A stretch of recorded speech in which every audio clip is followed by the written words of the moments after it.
मेहर teaching में स्वागत है। मैं राजस्थान सेकंड ग्रेड टीचर की राजस्थान माध्यमिक शिक्षा बोर्ड बुक के अनुसार हमारी ऑनलाइन क्लासेस चल रही है मेहर टीचिंग चैनल पे। तो ये समाजशास्त्र का अर्थ, स्वरूप और दृष्टिकोण, ये मैंने तीनों टॉपिक करवा लिए हैं। राजस्थान माध्यमिक शिक्षा बोर्ड बुक के अनुसार पढ़ाए हैं। अभी मूल अवधारणा में हम समाज ही पढ़ेंगे एक टॉपिक, वो भी सामाजिक सोशोलॉजी समाजशास्त्र बुक है 11 क्लास की, उसी के अंदर से मैं टॉपिक लूँगी। फिर फर्स्ट ईयर की जो समाजशास्त्र बुक है ना, उसके बाद कुछ इंपॉर्टेंट परिभाषाएं वो भी मैं आपको दूंगी और 100% वहीं से क्वेश्चंस आएंगे सेकंड ग्रेड में, क्योंकि अक्टूबर को एग्ज़ाम होने वाले हैं। अभी फॉर्म चल रहे हैं, 10 मई को लास्ट डेट है। तो सारी क्लासेस मेहर टीचिंग पे सिर्फ सेकंड ग्रेड के लिए ही चलेगी। तो चलते अब देखते हैं टॉपिक मूल अवधारणाएं। ये देख सकते हो समाजशास्त्र का परिचय कक्षा 11, और ये राजस्थान पाठ्य पुस्तक मंडल का है जयपुर में, और माध्यमिक शिक्षा बोर्ड राजस्थान अजमेर, वहीं से टॉपिक है। और मैं टॉपिक भी बता लूँ आपको कि आपको याद रहेगा कि मैंने कहाँ से पढ़ा है। तो ये समाजशास्त्र का परिचय में हमने पढ़ लिया, स्वरूप, दृष्टिकोण और अभी पढ़ेंगे मूलभूत अवधारणा में। देखें अभी टॉपिक कौन कौन से हैं। तो ये सेकंड यूनिट है, मूलभूत अवधारणाएं, समाज, समुदाय, समूह, परिस्थिति, भूमिकाएं। लेकिन इसमें हमको समाज ही पढ़ना है, क्योंकि समाज ही हमारे टॉपिक में है।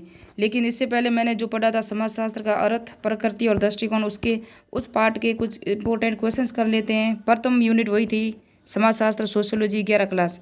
मनुष्य है एक सामाजिक प्राणी है। समाजशास्त्र के जनक कौन है? अगस्त काम्टे हैं।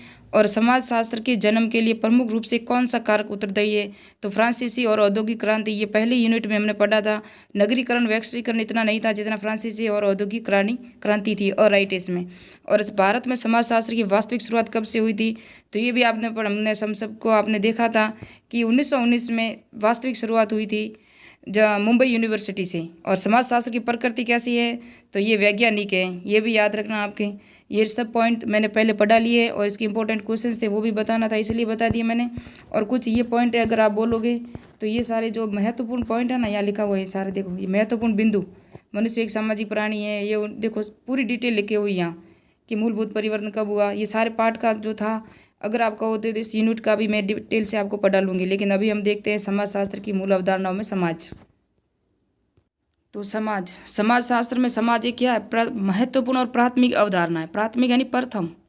जब समाजशास्त्र को समाज के विज्ञान के रूप में परिभाषित किया जाता है, तो ऐसी दशा में इस विज्ञान को सही रूप से समझने की दृष्टि से समाज निश्चित अर्थ को समझना आवश्यक है। और समाज का अर्थ और परिभाषा है। सामान्य बोलचाल की भाषा में तो समाज शब्द का प्रयोग व्यक्तियों के समूह के लिए किया जाता है, ये सामान्य के लिए, या किसी संगठित या असंगठित समूह को समाज कह दिया जाता है, जैसे आर्य समाज, ब्रह्मा समाज, प्रार्थना समाज, हिंदू समाज इत्यादि। विभिन्न समाज वैज्ञानिक ढंग से समाज शब्द का अर्थ अपने अपने ढंग से लाया। उदाहरण के रूप में अर्थशास्त्री आर्थिक क्रियाओं के संपन्न करने व्यक्तियों को समूह का समाज कहते हैं। वहीं राजनीति शास्त्री समाज को व्यक्तियों के समूह के रूप में देखते हैं, तो मानव शास्त्री आदिम समुदाय को ही समाज मानता है। मैकावेर और पेज, ये इंपॉर्टेंट पॉइंट है, आप नोट्स कर सकते हैं। नोट्स कि समाज, इन्होंने क्या परिभाषा दी? मैकावेर और पेज ने समाज को सामाजिक संबंधों के जाल या ताने बाने के रूप में परिभाषित किया है। अपने संबंधों की सदैव परिवर्तित रहने वाली जटिल व्यवस्था को समाज माना है। जटिल व्यवस्था किन्होंने माना है? और ताने बाने को परिभाषित किया है। और सामाजिक संबंधों को किन्होंने किया? मैकावेर और पेज ने।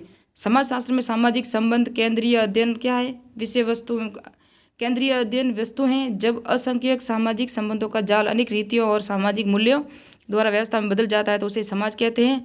यहाँ हम समाज की कुछ परिभाषाएं विचार में लेते हैं, करेंगे। पारसन के अनुसार, ये एग्जाम में आया हुआ है, समाज को उन मानवीय संबंधों की महत्वपूर्ण जटिलता के रूप में परिभाषित किया जा सकता है जो साधन और साध्य संबंधों के रूप में क्रिया करने से उत्पन्न हो। साध्य और साधन किन्होंने माना? पार्सन्स ने।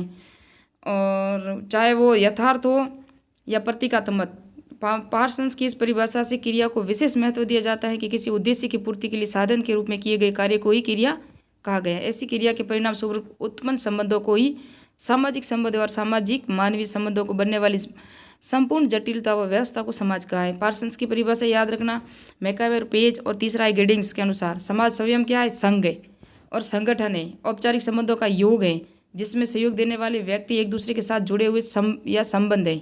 ये इंपॉर्टेंट है। इस परिभाषा को समाज के लिए उपयोगी संबंधों और आवश्यक माना गया है, जो व्यक्तियों को एक दूसरे के साथ जोड़ते हैं। गिडिंग्स ही इंपॉर्टेंट है, इनको याद रखना। और रियूटर के अनुसार समाज एक अमूर्त धारणा है। किसने कहा था? रियूटर ने। अमूर्त धारणा है जो एक समूह के सदस्यों के बीच में पाई जाने वाले पारस्परिक संबंधों की जटिलता संपूर्णता का बोध कराती है। इस परिभाषा के अनुसार व्यक्तियों के बीच पनपने वाले संबंधों की संपूर्ण व्यवस्था को समाज माना गया है, जो कि अमूर्त है। अमूर्त किसने माना है? रेगुटर ने माना है। ये याद रखना, रेगुटर, गिडिंग्स, पार्सन्स और मैकाइवर पेज, इन चार जो महत्वपूर्ण विद्वान, इनकी परिभाषा याद रखना आप, ये इंपॉर्टेंट है। और नेक्स्ट में हम पढ़ेंगे समाज की अवधारणा। तो मैकाइवर पेज ने क्या अवधारणा दी, इन सब के अनुसार देखेंगे अब नेक्स्ट में। और रीतियाँ वगैरह जो भी है वो नेक्स्ट पार्ट में पढ़ेंगे। मिलते हैं नेक्स्ट वीडियो में समाजशास्त्र की मूल अवधारणा और समाज टॉपिक में।